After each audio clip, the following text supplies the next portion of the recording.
This is Beat the Closing Line.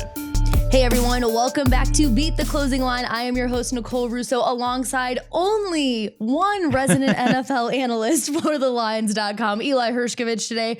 So we're probably going to have a little bit quicker of a show than you guys are used to, but I believe Mo told us that he is walking a nature reserve or something, or like a nature path. So we're just going to let him namaste with whatever he's doing, and we're going to talk some football today. So as always, we take a look at opening lines, discuss how we think those lines might move closer to game time, and what bets we like for NFL Week 10. I cannot believe it's already Week 10.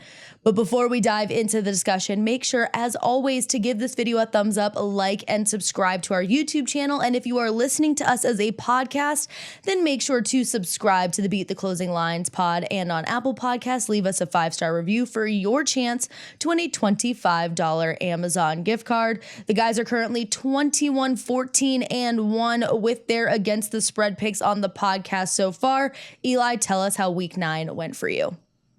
Yeah, we picked it back up. I can't tell you, Nicole, how crazy Monday night was for me because I was monitoring Ravens Saints and then college basketball got going. So just a wild 24 hours. But good Week 9 for me.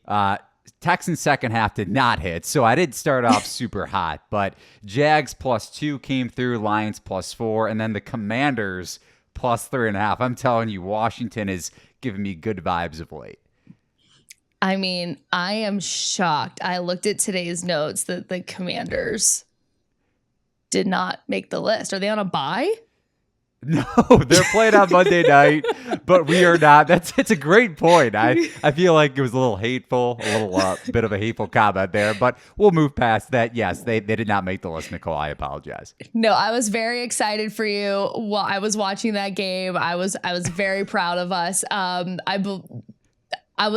You deserved that win. And before we get into football, why don't you tell us a little bit about, you mentioned it before, college basketball. You have a new podcast out, so let the listeners know about that before we move on to today's slate of games.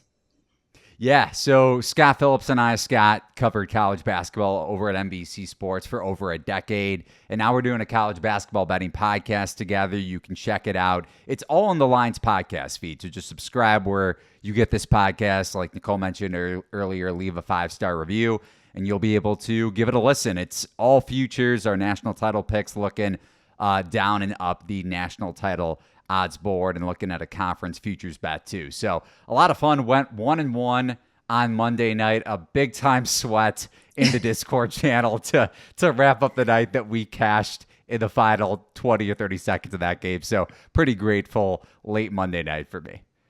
I know it's an exciting time for you with college basketball being back. Before we get into your Week 10 bets, we're just going to take a look at some notable line movement so far this week. So the Bills opened -9 on Sunday night. This is now down to as low as Bills -6. Obviously, we saw that Josh Allen did sustain an elbow injury in that game against the Jets. By the way, that game closed -10.5 with the Jets +410 on the money line. So if you took the Jets there, congratulations. Allen is still uncertain for the game against Minnesota this weekend. Eli, are you taking a look at betting this one potentially? Yeah, by the way, this might be the Case Keenum, Stephon Diggs revenge game for Buffalo if Josh Allen does sit. I'm considering the Bills if we get any sort of positive news about Allen, but then again, the line might jerk the other direction back towards Buffalo if there is any sort of positivity there with the elbow. But just looking at this Vikings team, yet another one-score win. We touch on it every week, so I feel like I had to if I wasn't going to talk about the Commanders on this podcast. But no bet for me yet on the Bills-Vikings game. I think Mo calls them the most fraudulent team with their record. Also the Jets, though. He might call a few of the teams the most fraudulent teams with winning records. Other notable line movements, the Dolphins opened at -5. They are now down to -4 against the Browns. The Raiders opened as 3.5-point favorites against the Colts. This is now all the way up to -6.5. We now know at the time of filming this that the Colts fired head coach Frank Reich, naming Jeff Saturday interim coach. I personally am not sure how I feel about this team now that they have Ellinger and a high school football coach leading the reins, but that's just my personal opinion. I was a little shocked by that announcement. Cowboys opened 3.5-point favorites against the Packers, now up to -5.5. And the 49ers were bet up from -4.5 to -7 against the Chargers on Sunday Night Football. Any final comments about those line movements before we take it into your first bet of the week? No, I mean, I think you summed it up perfectly. You have a high school football coach for the Colts, and then you have a high school quarterback, essentially, in Sam Ehlinger that can't move the ball 15-plus yards down the field for an explosive pass play. I made the mistake of backing the Colts a couple weeks ago against the Commanders. Granted, they almost covered and almost won outright within the final minute of that game. The one time I don't back Washington this season, but other than that, they made you pay for it. Right, they really did. Taylor Heineke, but no other bets for me within that crop just yet. See, that's how I get this wrong every time, but like that's how memorable Sam is for the Colts that I don't even think I pronounce his name correctly. I also don't think like half of the NFL crew pronounce his name correctly because I believe I said Ehlinger. I think it might be Ehlinger, but Ehlinger, yeah. It is what it is. Sam E. We're just going to call him Sam E. All right. First bet of the week, we have the Browns coming in well-rested after a Week 9 bye to face the Miami Dolphins, who barely held on last weekend in a crazy 35-32 game against the Bears, where they were just absolutely on fire. The Browns are currently +4 in this matchup. Eli, why do you like the underdog here? Yeah, so taking a step back, you mentioned Browns and Dolphins already. I lied a bit. I do like the Cleveland Browns at +4, and this line is actually trickling down a bit. It was down to +3.5 this morning, so Miami laying a little over a field goal. But looking at this Dolphins team, you mentioned it with Minnesota, how Mo thinks the Vikings are a bit fraudulent. I feel the same way with the Miami Dolphins. Granted, they upgraded their front seven with getting Bradley Chubb around the trade deadline. But Miami with another one-score victory, this time over the Bears on Sunday. That's 3 straight one-score wins against 2 other below-average teams and way down there on the list in the Pittsburgh Steelers and the Detroit Lions.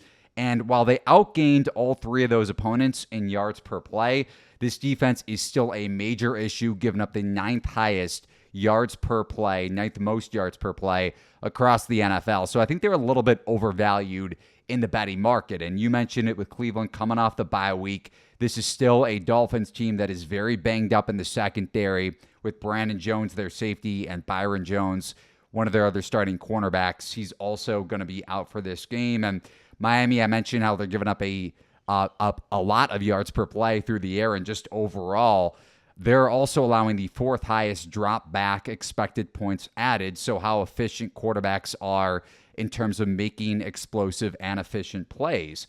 And while the Dolphins did upgrade their front seven with Bradley Chubb, like I mentioned, their run defense still has gotten exposed against mobile quarterbacks. Now, I'm not saying Jacoby Brissett is that, because he's not Lamar Jackson. He's not Justin Fields like we saw last week. But this Cleveland Browns zone rushing scheme is one of the most elite rushing units in the NFL, and they get an upgrade in their offensive line with Wyatt Teller coming back after the bye.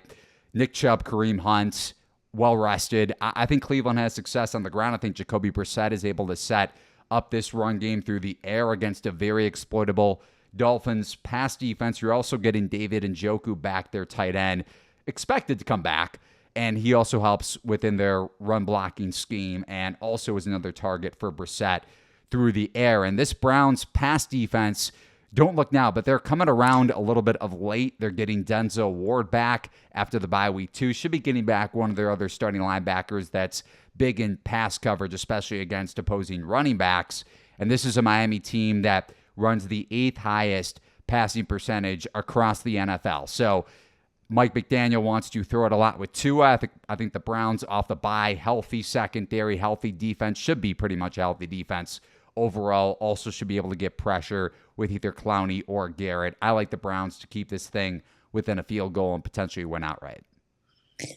I will say I like the Browns in this spot too, but I got to give credit to Mike McDaniel for some of these press conferences. I believe he was like, I just wanted Justin Fields to stop scrambling and he just wouldn't listen to me. And I do like a coach that can Sweet talk? It has a little bit of humor too, but I like the Browns here as well. In that Miami-Chicago game, the Bears trampled Miami when it came to rushing yards. They had 252 yards on the ground, with obviously 178 of those coming from Justin Fields alone.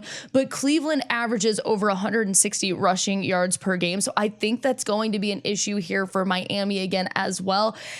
But also part of me must be a glutton for punishment because I'm also taking a look at the over. I did this last week and it did not work out for me very well, but I kind of like the over 48.5 here because the Dolphins have put up a combined 66 points in their last two games. The Browns putting up 52 in their last two games. They're coming in off of a bye. Like you said, this Miami secondary is banged up, so I do think that Cleveland's going to be able to score, and then I'm hoping for some garbage time points from Miami. So I like the Browns here +4, but I also kind of like the over.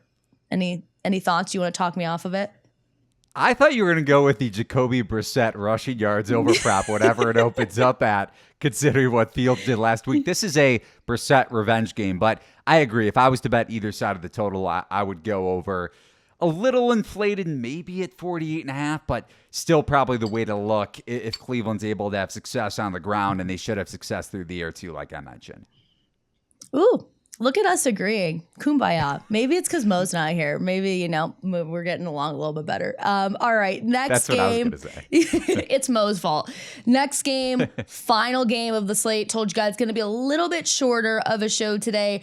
We're taking a look at Packers-Cowboys. So before the season, the Packers were actually listed at 4-point favorites at home against the Cowboys. They now sit at about 5 to 5.5 point underdogs with a 3-6 record coming off of a loss to the Detroit Lions. That was a tough one last weekend. Eli, you haven't bet this one yet, but you are considering taking the Packers in this spot. So tell us a little bit more. Yeah, so looking at a bunch of different reasons why you theoretically shouldn't bet the Packers.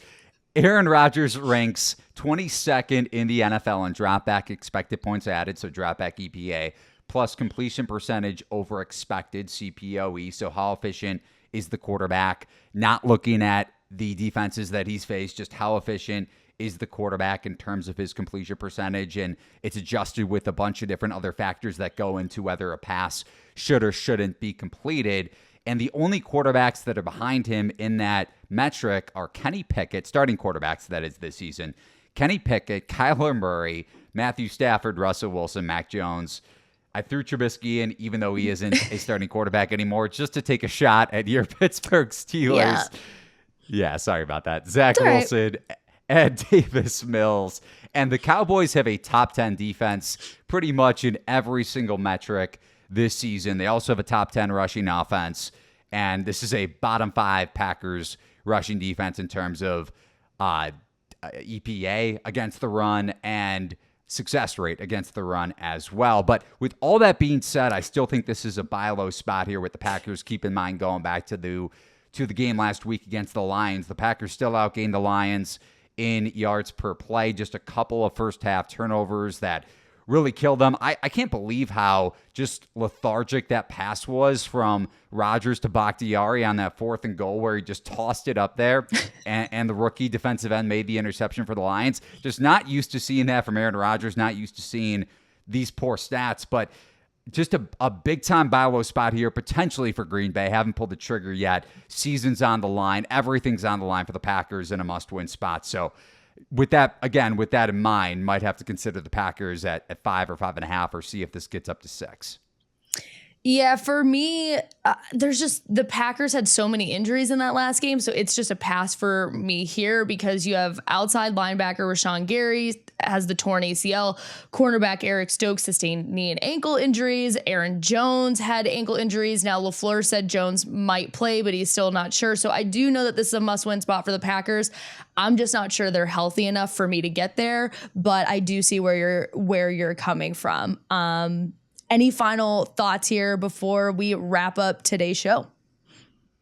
No, it's a good point. Just going back to the Packers front seven without Gary. I mean, if you can't get pressure on Prescott, if you can't cover these Cowboys receivers without Stokes, and you would expect Jones to play. Doubs is a little probably more unlikely to suit up between the two. There just seems to be a disconnect with this Packers team, and like I mentioned, the spot. So not saying I'm pulling the trigger just yet. Go to TheLines.com later in the week to see if it's in my best bets column. I'll say it every week. I hate the card this week, Nicole. I was going to say, when we first started talking about this game, I wasn't sure if I got your bet wrong because you seem to be taking the other side of it. But like Eli said, all of his picks will be on TheLines.com, and you usually tweet them out as well. So make sure you are following Eli on Twitter and following his new college basketball pod, which is on our feed. So make sure you're doing all of that. And if you are betting this weekend, as always, good luck with your bets. Eli and I will be back on Thursday with a special guest. We will see you then.